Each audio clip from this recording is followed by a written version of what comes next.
ETF index mutual funds నేర్చుకుని stock మార్కెట్లో రాణించాలనుకుంటున్నారా? వెంటనే ఈ నెంబర్కి కాల్ చేయండి.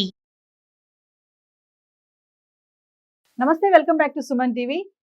60-70 ఏళ్ల వయసు పైబడిన వాళ్ళు కూడా మళ్ళీ పెళ్లి చేసుకోవడానికి ముందుకొస్తున్నారు. ఈ మధ్య కాలంలో మనం చూస్తూనే ఉన్నాం కదా, ఇది ఒక ట్రెండ్గా మారిపోయింది. మరి ఈ వయసులో మీకు పెళ్ళేంటి అని అభ్యంతరం కూడా వ్యక్తం చేస్తున్నారు ఇప్పటి యువత కూడా. ఇంకా ఎవరైతే రిలేషన్షిప్లో ఉంటారో, ఇంకా చుట్టాలు ఎవరైతే ఉంటారో, సంబంధాలు ఎవరైతే ఉంటారో వారందరూ కూడా వ్యతిరేకిస్తున్నారు. ఈ వయసులో మీకు మళ్ళీ పెళ్ళేంటి, మనవలు కూతుర్లు ఉన్నారు కదా, కొడుకులు, వాళ్ళతో చక్కగా ఎంజాయ్ చేయాలి, వాళ్ళ ఆలనా పాలన చూసుకోవాలి అంటున్నారు. అలా కాదు, మాకు తోడు కావాలని చెప్పేసి వాళ్ళు ముందుకు రావడం జరుగుతుంది. మనం ఈ మధ్య కాలంలో చాలా మందినే చూస్తున్నాము, బయటకు వస్తున్నారు, మేము మళ్ళీ పెళ్లి చేసుకుంటాము, మాకు అవసరం తోడు, మాకు పెళ్లి మళ్ళీ అవసరం అని అంటున్నారు. మరి అసలు దీనికి బలమైన కారణాలు ఏంటి? ఈరోజు దీనిపైన మాట్లాడడానికి, మరింత సమాచారం అందించడానికి మనతో పాటు ఉన్నారు motivational speaker, educationalist Durga Prasad గారు. సార్తో మాట్లాడదాం. నమస్తే అండి. నమస్కారం నవీనా. నేను అన్నట్టుగా మరి వయసు పైబడిన వాళ్ళు, ఇంకా చెప్పాలంటే మళ్ళీ వయసు పైబడిన వాళ్ళు మళ్ళీ పెళ్లి చేసుకుంటున్నారు. అది కూడా చాలా హ్యాపీగా మాకు కావాలి పెళ్లి అని అంటున్నారు, ముందుకు వస్తున్నారు చాలా మంది. అసలు దీనికి గల బలమైన కారణాలు ఏమైనా ఉన్నాయంటారా? అంటే అనుమానాలు, అపోహలు కూడా ఉన్నాయి. నేను కూడా నీలాగే అనుకునేవాడిని, ఏంటి వయసులో 60-70 ఇయర్స్లో అని. మనకి అంటే ఫస్ట్ ఎన్టీ రామారావు గారిని చూసినట్లు లక్ష్మీపార్వతి గారు మ్యారేజ్ అప్పుడు ప్రజలందరూ కూడా విమర్శించారన్నమాట. ఆ తర్వాత నేను అందరితో మాట్లాడినప్పుడు, ఆ 60-70 ఇయర్స్ మ్యారేజ్ చేసుకోవాలనుకున్న వాళ్ళతో మాట్లాడినప్పుడు వాళ్ళకున్న కష్టం కానీ అన్ని చూశాను. చాలా ఎగ్జాంపుల్స్ కూడా నేను చూశాను. నిజంగా పూర్వం ఏంటంటే నవీనా, ఉమ్మడి కుటుంబాలు ఉండేవి. ఒకే ఊర్లో ఒకవేళ పిల్లలు ఉద్యోగం చేసుకున్నా దగ్గర ఉండేవారు అన్నమాట. ఇప్పుడు ఎంత వచ్చిందంటే విదేశీ, అంటే డిఫరెంట్ కంట్రీస్లో జాబ్స్ వస్తున్నాయి. చాలా ఢిల్లీ, బెంగళూరు, తమిళనాడులో మెడ్రాస్, ఇలా డిఫరెంట్ ప్లేస్లో వాళ్ళకి ఉద్యోగాలు రావడం వలన పిల్లలు తల్లిదండ్రులు ఉండడానికి అవకాశం లేదు. వైఫ్ అండ్ హస్బెండ్ ఇద్దరు ఉంటే పర్వాలేదు, కానీ వైఫ్ చనిపోయినా, లేదంటే భర్త చనిపోయినా, లేదంటే విడాకులు తీసుకున్న వాళ్ళు ఏమనుకుంటారంటే ఒక్కళ్ళనే బతకగలను అనుకునేవారు. ఇదివరకు బతికారు కూడా. ఎందువల్లంటే ఉమ్మడి కుటుంబాలు ఉండేవి. తమ్ముడు భార్య, తమ్ముడు పిల్లలు, లేకపోతే చెల్లి, అక్క పిల్లలు, అలా అది వీళ్ళ మనవాళ్ళు, వీళ్ళు కొడుకులు అందరూ కలిసి ఉండేవారు. ఉమ్మడి కుటుంబం అందరూ కూడా ఏంటంటే అసలు మర్చిపోయేవారు. అన్ని విషయాలు ఏంటంటే భర్త చనిపోయినట్టు, భార్య చనిపోయినట్టు, లేకపోతే విడాకులు పొందినా ఏం పట్టించుకునేవారు కాదు.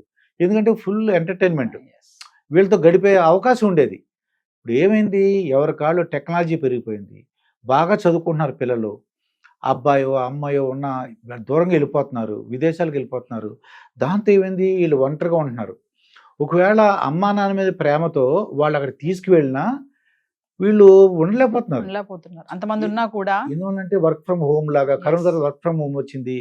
అలాగే ఇప్పుడు కూడా ఏంటంటే ఆర్థిక సంబంధాల్లాగా అయిపోయినాయి అమ్మ. డబ్బులు సంపాదించండి, ఎంత ఎక్కువ వర్క్ చేస్తే అంత డబ్బులు వస్తాయి, పేరు వస్తుంది, ప్రమోషన్ వస్తుంది. ఇదివరకు కుటుంబాలకి ఇలా డబ్బులు సంపాదించాలి, తర్వాత ఇంత వర్క్ చేయాలి, హార్డ్ వర్క్ చేయాలి, ఏదో కొద్దిగా అన్నం ఉంటే చాలు, కూర ఉంటే చాలు, పొద్దున వండుకున్నది మళ్ళీ ఈవినింగ్ తినేవాళ్ళు. ఇప్పుడు అలా కాదు కదా, లగ్జరీ లైఫ్ కావాలి, డబ్బులు సంపాదించాలి, కొత్త మంచి బిల్డింగ్ ఉండాలి, నా ఫ్రెండ్స్కి కారు ఉంది, నా ఫ్రెండ్స్కి కొత్త హౌస్ ఉంది, ఇలాగ పిల్లలు అంటే వెళ్ళిపోతున్నారు. వీళ్ళు అమ్మా నాన్న మీద ప్రేమ ఉంటుంది, కానీ వీళ్ళు తండ్రి చనిపోయి ఒంటరిగా ఉన్నప్పుడు ఏమవుతుందంటే కొంత వయసు వచ్చిన తర్వాత బీపీఓ, షుగర్ ఏదో ఒకటి వస్తుంది, ఒంట్లో బాగుండదు. దానివల్ల ఏమవుతుందంటే వాళ్ళు చాలామంది తెలియక ఏమనుకుంటే అది 60-70 ఇయర్స్లో మ్యారేజ్ చేసుకుంటున్నారు, శృంగారపరమైన ఆలోచనలు ఉన్నాయి అందుకే అనుకుంటున్నారు. అది కాదు అసలు. వాళ్ళు ఎప్పుడైతే ఈ యొక్క మ్యారేజ్ చేసుకున్నారో ఒక తోడు దొరుకుతుంది. తోడు ఎప్పుడైతే దొరికిందో కూర్చుని మాట్లాడుకుంటుంటారు, లేదంటే ఇద్దరు గుడికి వెళ్తుంటారు, ఏదైనా మార్కెట్కి వెళ్తుంటారు, సినిమాకి వెళ్తుంటారు, లేదంటే కలిసి ఏదో టీవీ చూస్తుంటారు, ఆ డిస్కషన్లు వస్తాయి. ఒంటరిగా ఉన్నారనుకోండి, డాక్టర్లు కూడా చెప్తున్నారు, ఒంటరిగా ఉండితే ఏమవుతుంది, ఒక్కడే ఉంటాడు, ఎవరు మాట్లాడేవాళ్ళు ఉండరు, వాళ్ళ ఫ్రెండ్స్ ఉంటారు కదా అనొచ్చు. ఫ్రెండ్స్ ఎంతసేపు మాట్లాడతారు, ఆడికి ఏదో ఉంటుంది, నువ్వు అత్తమాను సోది సుత్తి పెడతావు, వెళ్ళిపోరా బాబు నీతో నా అంటుంటాడు. అదే భార్యో లేకపోతే భర్తో ఉందనుకోండి, ఇదివరకు ఆడవాళ్ళకి ఏంటంటే ఇంటి పనితో బోళ్ళు పని ఉండేది. ఆ భర్త చనిపోయినా వాళ్ళు ఏంటంటే మనవాళ్ళతో ఇప్పుడు కొన్ని గొడవలు వస్తున్నాయి. ఎలా అంటే కోడలు బాగా చదువుకుంటున్నారు, దాంతో ఈ భర్త కోల్పోయిన ఒక ఆవిడ అత్త ఉందనుకో ఇంట్లో, ఈ కోడలు ఏమంటదంటే నాకు తెలిసిన వాడు ఇంటర్వ్యూలు చేసినప్పుడు నాకు తెలిసింది వాళ్ళతో మాట్లాడినప్పుడు. ఈ కోడలు ఈ చెప్తుందన్నమాట పిల్లలతో, నాన్నమ్మతో మాట్లాడక, అమ్మమ్మతో మాట్లాడక. ఎందుకంటే ఆవిడ పల్లెటూరు నుంచి వచ్చింది. వీళ్ళేమో ఇంగ్లీష్ మీడియంలో చదువుకున్నారు. ఆ మాటలు వచ్చేస్తున్నాయి అని ఈ కోడలు ఏం చేసింది, ఆ కొడుకు దగ్గర చెప్పింది, మీ అమ్మగారు అస్తమాను ఈ మాటలు మాట్లాడుతున్నారని. ఆవిడ ఏం చేసింది, ఇప్పుడు ఒంటరి అంటే మనవాళ్ళు మనవరాలతో మాట్లాడడానికి కూడా లేదు. భాష ఏంటి, తనది పల్లెటూరు భాష, ఇది ఇంగ్లీష్ భాష. తనకి కోడలమ్మ ఇబ్బంది పడుతుంది, ఆ భాష వచ్చేసిన ఆ మాటలు ఉపయోగిస్తున్నారని. ఆవిడ ఏముంటుందంటే నేను పెళ్లి చేసుకోవాలి. ఇప్పుడు ఒక భార్య లేదు, తనేంటి, ఈయన ఒంటరిగా ఉన్నాడు, మతిమరుపు వచ్చేస్తాము, మతిమరుపు వస్తుంది. తర్వాత అది వణుకు అవన్నీ ఏంటి, ఎప్పుడైతే ఒంటరిగా ఉన్నా ఏవో ఆలోచన వస్తే డిప్రెషన్లోకి వెళ్ళిపోతుంటారు. ఒక డాక్టర్ గారు, ఆయన ఒక ప్రొఫెసర్ అన్నమాట, ఆయన మెడికల్ కాలేజ్ ప్రొఫెసరు, భార్య చనిపోయింది. ఆయన దగ్గర ఒక 100 మంది 150 మంది పనిచేస్తుంటారు. అది ఒక పెద్ద యూనివర్సిటీ లాగా ఉంటుంది. ఆ ఆఫీసర్, మెడికల్ ఆఫీసర్ నాకు ఫోన్ చేసినమాట, అంటే ఒక ప్రిన్సిపాల్ పొజిషన్లో ఉన్నట్టున్నాడు ఆయన. ఆయన చెప్పాడు, ఆయనతో మాట్లాడడం చెప్పాడు, పగలంతా ఆఫీస్లో ఉంటాను, నాకు ఏం అనిపించట్లేదండి, కానీ ఇంటికి వచ్చి బెడ్ మీద భోజనం చేసి పడుకున్నప్పుడు వంట మనిషి ఎవరు ఉంటారు, ఆవిడ ఏదో తయారు చేస్తుంది, ఇలా పడుకున్నప్పుడు ఏమవుతుంది, పక్కన బెడ్ మీద ఒక్కడే ఉంటాడు, వేసుకుని ట్యాబ్లెట్ మర్చిపోతున్నాను, ఏదో బీపీ షుగర్ ఉండడం వలన. ఇలాగ ఏమవుతుంది, అదే తను ఒక పెళ్లి చేసుకున్నాడు అనుకో, పెళ్లి చేసుకుంటే ఏమవుతుంది, అప్పుడు ఏమండి మీరు ట్యాబ్లెట్ వేసుకోవాలండి, ఏంటంటే ఆఫీస్ విషయాలు ఏం జరిగిందండి, మాట్లాడడానికి అవకాశం ఉంటుంది. తనకు ఆఫీస్లో ఏదైనా ఇబ్బంది అయినా, లేదంటే అక్కడ ఏమొచ్చింది అని అదో చెప్తున్న వల్ల, ఇంటరాక్షన్ వలన వాళ్ళు ఒక ఎనర్జీ లెవెల్స్ పెరుగుతాయి, అంటే హ్యాపీ హార్మోన్స్ ఉంటాయి మనలో. అయితే దుర్గాప్రసాద్ గారు ఒక విషయం చెప్పండి, ఇప్పుడు మామూలుగా కొంతమంది ఏమంటున్నారంటే ఆ వయసులో పెళ్ళేందుకు, మీరు అన్నారు కదా వాళ్ళతో మాట్లాడడానికి ఉండాలి, ఇంట్లో అందరూ ఉంటారు, చుట్టాలు ఉంటారు, మనవలు ఉంటారు, అందరూ ఉంటారు, అంటే మీరు అన్నట్టుగా ఇద్దరు ఉద్యోగాలు చేసే వాళ్ళ శాతం అటు ఇటు బ్యాలెన్సింగ్ గా ఉంది కదా, కొంతమంది ఇంట్లో అందరూ ఉంటారు కదా, అయినా సరే ఈ వయసులో వాళ్ళకి పెళ్ళేందుకు, తోడు కోసం ఏం కాదు, వాళ్ళకి రొమాన్స్ కోసమే, వాళ్ళకి ఒక కావాలి, ఒక ఆడ మనిషి కావాలి, ఒక మగ మనిషి కావాలి, ఇంతమంది ఉండగా మళ్ళీ వాళ్ళు ఎందుకు పెళ్లి చేసుకుంటారు అనేసి కొంతమంది అంటున్నారు. ఇప్పటికి అనేవాళ్ళు కూడా ఉన్నారు, సొంత పిల్లలే కూడా అంటారన్నమాట. ఇదేంటంటే నవీన, వాళ్ళ ఆస్తులు ఉన్నాయనుకో పిల్లలు ఒప్పుకోరు, ఈ మాట అంటారు. నిజంగానే వీళ్ళ పేరున ఆస్తులు ఉన్నాయనుకో, వీళ్ళు కానీ ఆ ఆస్తులు లేకపోతే ఆ మాట అనరు. ఈయనకి పెన్షన్ వస్తుంది ఒక 40,000 50,000. నిజంగానే ఇప్పుడు ఏంటంటే అన్ని వేలు ఒకలా లేవు కదా, అందరికీ అందరి మనసుతో ఒకలా ఉండదు. నిజంగానే అతనికి ఆ కోరికలు ఉండొచ్చు, భార్యతో మీరు అంటే శృంగారపరమైన కోరికలు ఉండొచ్చు, దాంట్లో తప్పేముంది దాంట్లో. కాకపోతే నేనేమంటానంటే, ఆస్తులు పిల్లలు ఎక్కువ మంది భయపడేది ఏంటంటే, నువ్వు అది ఎక్కువగా వాళ్ళు విమర్శించేది ఏంటంటే, ఆస్తులు ఉన్నాయనుకో వచ్చే ఆవిడకి వెళ్ళిపోతాయని భయం ఉంటుంది వాళ్ళకి. అందుకు వాళ్ళు ఏం చేయాలంటే, ఈ ఆస్తులు పిల్లలకి పిల్లల పేరు రాసేసారనుకోండి, అప్పుడు ఆ మాట అనరు.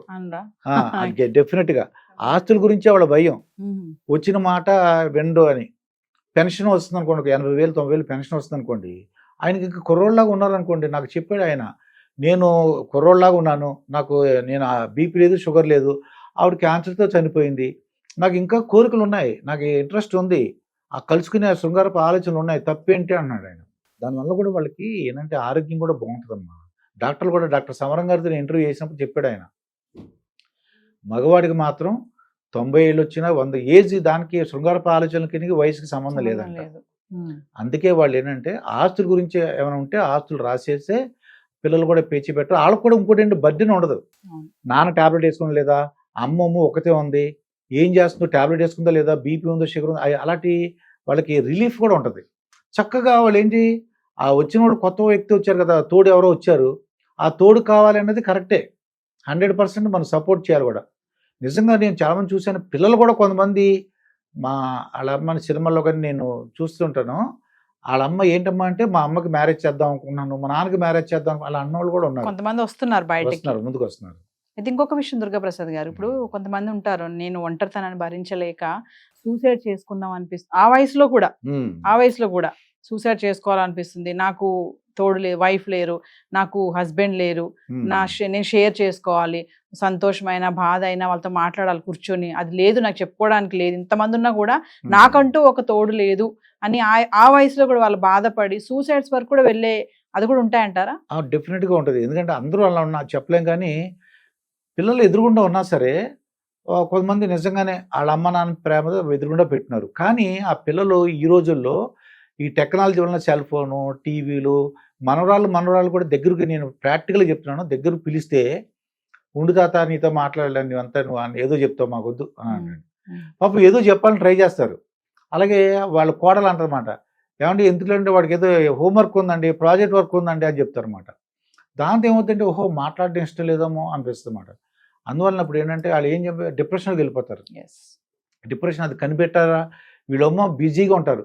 వీళ్ళు పిల్లలు కూడా క్వాలిటీ టైం ఇవ్వలేరమ్మా. ఎదురుగుండా ఉంటారు, కూర్చుంటాం, కానీ ఇంట్లో ఎదురుగుండా కూర్చున్నాను, సెల్ ఫోను, మొబైల్, లేదా ఆఫీస్ వర్క్, డాడీ ఏంటన్నట్టుగా ఇలా చూస్తుంటారు. అప్పుడు ఎలా అనిపిస్తుంది వాళ్ళకి? ఇదివరకు అలా కాదు కదా, అందరం కూర్చునే వాళ్ళం, మాట్లాడుకునే వాళ్ళం, భోజనం చేసేప్పుడు అందరూ ఉమ్మడి కుటుంబాలు కూర్చునే వాళ్ళం.